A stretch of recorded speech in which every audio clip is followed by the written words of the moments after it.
Everyone, today we are going to study about how ATM is actually going to work. ATM actually में काम किस तरीके से करता है, कैसी उसकी पीछे की प्रोसेसिंग होती है, how it is work and when it is to be work and क्या ऐसा भी होता है कभी कभी ATM काम करना बंद कर देता है, क्या उसके अंदर पैसा हमेशा डला हुआ रहता है। सारी चीज़ों की डिटेल्स हम आज इस वीडियो में जानने की कोशिश करेंगे। चलिए स्टार्ट करते हैं। सबसे पहले जब हम ऑटोमेटिक टेलर मशीन की बात करते हैं तो आपको ऑटोमेटिक टेलर मशीन के बारे में पता होना चाहिए। ऑटोमेटिक टेलर मशीन का सिंपली हिंदी मीनिंग क्या होता है, एक ऐसी मशीन होती है जिसके अंदर कस्टमर बिना बैंक जाए अपनी जो भी डेली रिक्वायरमेंट है, डेली ऑपरेशंस हैं, जैसे उसको कोई सब्ज़ी खरीदनी है या फिर उसको कोई सामान किसी बच्चे की अपने बच्चे की फ़ीस पे करनी है या उसको कहीं आना जाना है, तो थोड़े मोड़े 100-200 और 500 रुपये उसको ज़रूरत पड़ते रहते हैं। तो उसकी डेली रिक्वायरमेंट को फुलफ़िल करने के लिए तो आप वो बैंक में ना जा करके डायरेक्ट कहाँ चला जाता है, ATM में, और वहाँ पर उसको जितना भी रिटेल अमाउंट चाहिए होता है, फुटकर अमाउंट चाहिए होता है, वो वहाँ से विड्रॉ करके अपनी डेली रिक्वायरमेंट को फुलफ़िल कर सकता है। ये होता है ऑटोमेटिक टेलर मशीन का एक्चुअल मीनिंग। ठीक है, अब देखते हैं इसकी पीछे की प्रोसेसिंग क्या होती है। अब आप सबको पता है हम जो भी डिटेल फुलफ़िल करते हैं, जैसे ये है हमारे पास एक सुंदर सा बैंक। ठीक है, यह है बैंक। जब आप बैंक ओपन कराते हो तो बैंक आपसे क्या क्या डिटेल मांगता है। ठीक है, चलो इससे अच्छा हम क्या करते हैं, ये हो आप, ठीक है, या मैं गया बैंक के पास, बैंक ने मुझसे कई सारी डिटेल मांगी। डिटेल नंबर 1 क्या मांगी, डिटेल नंबर 1 मांगी, पहला डिटेल बोले सर आप अपना आधार कार्ड नंबर दो। ठीक है, आधार मांगा आपसे बोला कि सर आप अपना पैन नंबर दो। ठीक है सर, अपना नेम बताओ, एड्रेस बताओ, ये सारी बेसिक डिटेल्स आ गई आपकी। इसको हम बोल देते हैं बेसिक डिटेल्स। ठीक है, उसके बाद आपसे बोला ठीक है सर ये सब चीज़ें तो हो गई, बेसिक डिटेल में आपने अपना नेम बता दिया, एड्रेस बता दिया, अब आपने अपना फ़ोन नंबर भी बता दिया, ये सारी चीज़ें आपकी हो गई। ठीक है, अब बैंक क्या करेगा, आपको 10 मिनट बाद 10 मिनट के अंदर, 15 मिनट के अंदर, आजकल बहुत जल्दी बैंक खुलने लगे हैं, तो आपको उसका पासबुक और अकाउंट नंबर प्रोवाइड कर देगा। इससे ज़्यादा डिटेल मेरे हिसाब से और कुछ मांगता है नहीं वो। ठीक है, तो बस, तो ये सारी डिटेल हो गई। तो क्या सोचते हो आप कि ये जो भी डिटेल्स हैं जो कि बैंक आपसे ले रहा है, जो Aadhaar card, PAN number, basic detail, क्या वो कॉपी के अंदर रखने के लिए ले रहा है? नहीं, उसको जो 10-15 मिनट आपसे ले रहा है, वो 10-15 मिनट के अंदर वो कंप्यूटर के अंदर सारा डाटा आपका स्टोर करता है। जहाँ पर ये स्टोर होता है, ये सारी डिटेल जो आपकी स्टोर होती है, इसको हम बोलते हैं, मैं अभी लिख देता हूँ यहाँ पे, इसको बोलते हैं सेंट्रलाइज्ड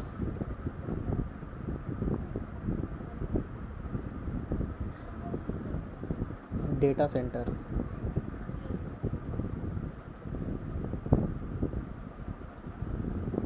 सेंट्रलाइज डेटा सेंटर मतलब सब कुछ आपका यहीं पर मिलेगा और कहीं नहीं मिलेगा।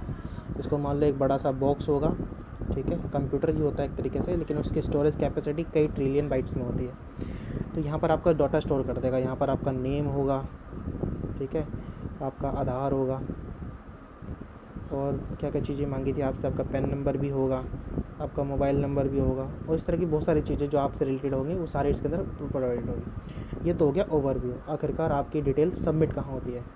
अब देखते हैं आखिरकार ATM प्रोसेसिंग कैसे करता है। ठीक है, देखिए, ऊपर वाले को भूल जाइए क्या था। देखिए यहाँ पर ये चीज़, ये है आपका ATM, ये है, सॉरी ATM नहीं है ये है आपका सेंट्रलाइज डाटा सेंटर। मैं लिख देता हूँ यहाँ पे,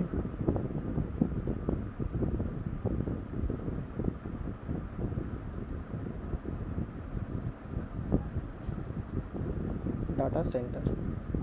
ठीक है, इसके अंदर आपका सब कुछ है, सब कुछ भरा पड़ा है इसके अंदर, सब कुछ, बहुत सारे लोगों का डाटा है। ठीक है, ये यूज़ कब होता है, ये यूज़ जब होता है जब ऑलरेडी आपका बैंक जो है ओपन हो, तब ये सेंट्रलाइज डाटा ऑन जो है एक्टिव रहता है, अदरवाइज़ ये स्टॉप हो जाता है। उसके बाद आपका ये रहा आपका छोटा सा ATM, नहीं सॉरी ATM नहीं है ये है आपके ATM सर्वर्स। ATM सर्वर्स के अंदर, ATM सर्वर के अंदर बेसिकली क्या होता है, ATM जैसे सेंट्रलाइज डाटा के साथ अगर आप सबका कनेक्ट कर दोगे तो एकदम से काफ़ी सारे लोग एक साथ काम करते हैं, तो डायरेक्टली आप वेरीफाइड नहीं कर पाओगे, क्योंकि वेरिफिकेशन और ऑथेंटिकेशन भी करना बहुत ज़्यादा ज़रूरी है। तो यहाँ पर आ जाएगा आपका ATM सर्वर।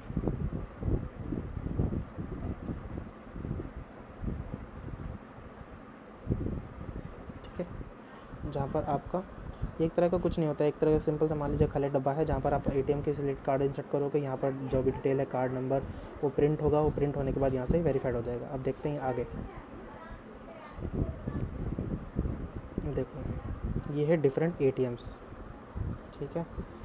ये एटीएम नंबर 1, ये है एटीएम नंबर 2, ये है एटीएम नंबर 3।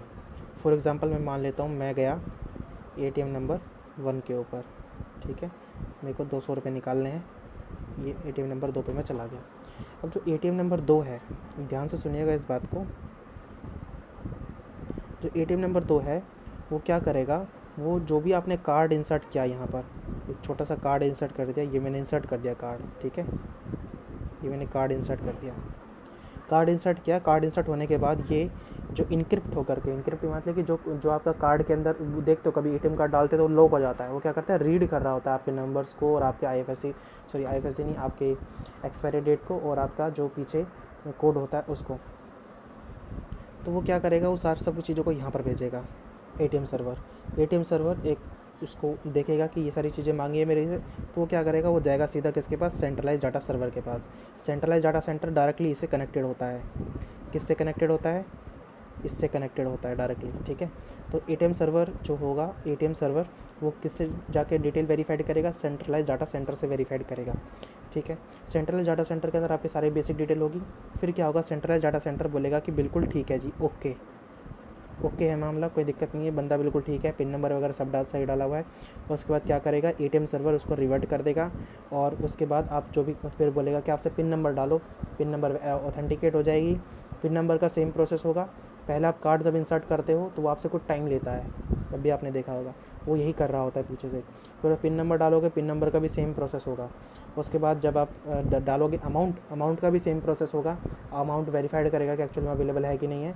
उसके बाद जाकर के वो आपको पैसे विड्रॉ कर दे देगा और जैसे ही आपका पैसा विड्रॉ हो जाता है, कार अनलॉक हो जाता है, बाहर निकाल आता है, बोल देता है कि अब हमको कार्ड की ज़रूरत नहीं है, आप कार्ड को विड्रॉ कर लीजिए। तो it is a process of ATM automatic tellers machine. आखिरकार वो बैकग्राउंड से काम किस तरीके से करती है, एक छोटी सी मशीन जिसके अंदर ये सारी चीज़ें होती हैं और इस तरह की प्रोसेसिंग चलती रहती है। और अब मैं बताता हूँ कि पैसा आखिरकार एटीएम में कैसा आता है। सिंपल सी बात है, कोई इसमें समझदारी वाली बात नहीं है। एटीएम के अंदर जो पैसा होता है वो जो हमारे आरबीआई के जो लोग होते हैं, जो एम्प्लॉय हायर किए जाते हैं, वो उसके अंदर एक की होती है, उसमें डाला जाता है पैसा रेगुलरली बेसिस पे। मिडनाइट होती है, कभी वो दोपहर में डाल देते हैं, कभी रात में डाल देते हैं, जिस हिसाब से रिक्वायरमेंट होती है उस हिसाब से डाल दिया जाता है, इस हिसाब से वहाँ पे पैसे आते हैं, ठीक है। ये तो होती है बहुत बेसिक सी बात। एक चीज़ और इंपॉर्टेंट है, कभी कभी क्या होता है, मैंने बोला कि सेंट्रलाइज डाटा सेंटर कहाँ पर होते हैं, बैंक्स में अवेलेबल होते हैं, ठीक है। लेकिन तब क्या होगा जब बैंक बंद है, यानी कि बैंक 5 बजे के बाद बंद हो जाते हैं, उसके बाद क्या होगा, उसके बाद क्या होता है, ये सारा काम जो होता है वो सारा काम कैरी फॉरवर्ड हो जाता है एटीएम के पास, एटीएम सर्वर के पास, ठीक है। ये सारा काम कौन करेगा, एटीएम सर्वर्स करेंगे। होता क्या है कि जो एटीएम सर्वर है वो बोरो कर लेता है। क्या बोरो कर लेता है, रुको मैं इंक चेंज कर देता हूँ। वो बोरो कर लेता है, क्या बोरो कर लेता है, एक मिनट, सेम इंक आ गई है, रेड लेते हैं चलो। वो बोरो कर लेता है, क्या ये बोरो करता है, पी, यानी कि पी का मतलब पॉजिटिव, बी का मतलब बैलेंस, एफ का मतलब फाइल, यानी कि PBF फाइल बोरो कर लेता है, ठीक है। यहाँ पर मैं लिख देता हूँ बोरो PBF फाइल। PBF फाइल का मतलब होता है पॉजिटिव बैलेंस फाइल। इसके अंदर क्या क्या चीज़ें होंगी वो मैं अभी नीचे लिखवा दूँगा, ठीक है। और फिर सारा जो ऑथेंटिकेशन का काम होता है वो सारा कौन करता है, ऑटोमेटिक टेलर मशीन सर्वर करता है। उसके बाद फिर वो जो मैंने अभी बोला था यहाँ पे कि ये ग्रीन वाला जो लाइन शो हो रही है, ये वाली, ये काम होना बंद हो जाएगा, ठीक है। ये भी काम होना बंद हो जाएगा, सिर्फ कहाँ से कहाँ तक रह जाएगा, ये वाला सिस्टम रह जाएगा खाली, और कुछ नहीं रहेगा, ठीक है। तो ये सारी बात हो गई। अब देखो PBF के अंदर क्या क्या चीज़ें रहती हैं। PBF contains your account number, your balance, account में जितना पैसा है वो, बेसिक डिटेल भी उसी के अंदर रहती है, पिन नंबर भी उसी में रहता है, ठीक है। तो हाँ, ये सब चीज़ें रहती हैं। इसके अलावा छोटी मोटी जो बैंक के जो कोड्स वगैरह होते हैं वो होते हैं इसके अंदर। हमारे से रिलेटेड इतनी इन्फॉर्मेशन यहाँ पर अवेलेबल होती है, ठीक है। तो इसके अंदर मैं एक थियोरेटिकल नोट लिखवा रहा हूँ, उसको ध्यान से लिख लेना, इंपॉर्टेंट मतलब कि अगर तुम्हें चाहिए तो लिख लेना। पूरी प्रोसेसिंग के बारे में लिख रहे हैं यहाँ पर।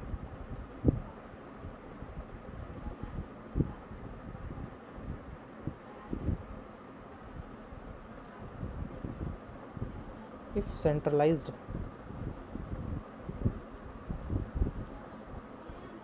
Data centre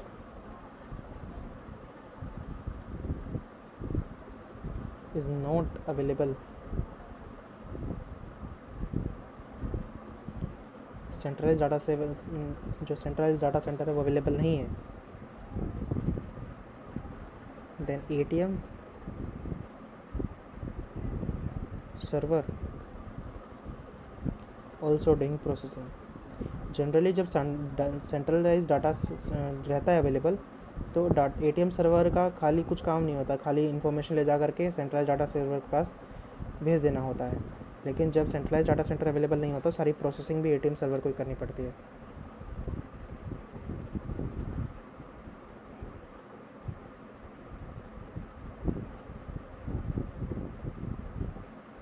ATM server borrow PBF file, PBF का मतलब लिख लेंगे आप positive balance file from centralise data.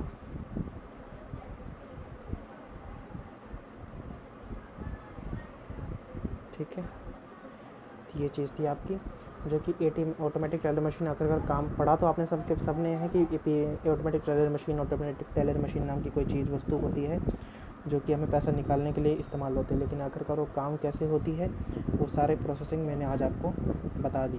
ठीक है, इससे रिलेटेड और भी चीज़ें हैं, जैसे कि आपका एक होता है एप्लीकेशन सर्वर होता है, डाटाबेस सर्वर है, इंटरनेट बैंकिंग काम किस तरीके से होती है, वेब सर्वर का मतलब क्या होता है और प्रॉक्सी सर्वर्स क्या होते हैं, इन सब से रिलेटेड मैं धीरे धीरे करके वीडियोस अप टू डेट करता रहूँगा। और एक और इन्फॉर्मेशन आपको मैं बता दूँ, हम श्रव ऑनलाइन क्लासेस जो है क्लास 8 से लेकर के BCom तक की क्लासेस अवेलेबल कराते हैं। क्लास 8 से लेकर के 10th तक आपकी मैथ और साइंस अवेलेबल है, ऑनलाइन क्लासेस रहेंगी, फिजिकल क्लासेस अभी अवेलेबल नहीं है ड्यू टू कोविड-19। और 11th-12th के लिए 3 सब्जेक्ट्स हैं, कौन कौन से, account, business studies, economics, 4 subject है, अकाउंट, बिजनेस स्टडीज़, इकोनॉमिक्स और मैथ। इन चारों सब्जेक्ट के लिए आप हमसे कॉन्टैक्ट कर सकते हैं। मोबाइल नंबर आपको डिस्क्रिप्शन में मिल जाएगा और वेबसाइट का लिंक भी आपको वहीं से मिल जाएगा।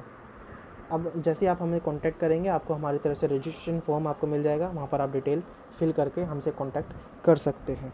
ठीक है जी, और कोई प्रॉब्लम आए तो कमेंट सेक्शन में पूछ लीजिएगा, और कोई क्वेश्चन होगा तो मैं ज़रूर उस पर FAQs वीडियो बनाऊँगा ज़रूर। ठीक है, thank you so much, stay connected, stay healthy, keep learning. Thank you.